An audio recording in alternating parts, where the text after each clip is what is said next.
Akibat tingginya curah hujan, Rabu 20 September 2023, sejumlah wilayah di Padang Pariaman mengalami banjir bandang. Dari rekaman video warga setempat, banjir bandang ini merusak sejumlah bangunan warga dan satu rumah ibadah dan lahan pertanian yang berada di pinggir aliran sungai. Sementara dari data yang diterima Pusdalop PB BPBD Padang Pariaman, banjir bandang terjadi di wilayah 7 Koto Patamuan, Nagari Tandike, Korong Lubu Aro. Kemudian di Korong Pasar Tandike menyebabkan tergerusnya TPT sungai sehingga merusak beberapa bangunan di pinggiran sungai. Sementara di Kecamatan 7 Koto Nagari Sungai Saria, Korong Kampung Bendang menyebabkan 8 orang terjebak di pulau tengah sungai.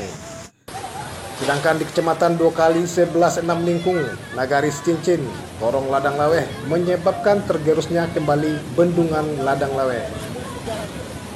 Di Kecamatan 2x11 Kayu Tanam, Nagari Aundiriang, Korong Kampung Tengah menyebabkan tergerusnya tebing sungai sehingga berdampak 2 buah rumah ambruk dan sawah warga tergerus aliran sungai. Pihak BPBD Padang Pariaman berkoordinasi dengan KSB Aundiriang untuk melakukan evakuasi warga ke tempat yang lebih aman.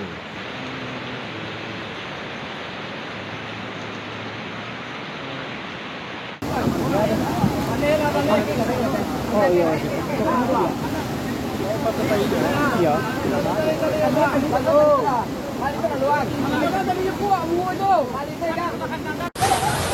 Dari Padang Pariaman, Minangkabau TV melaporkan.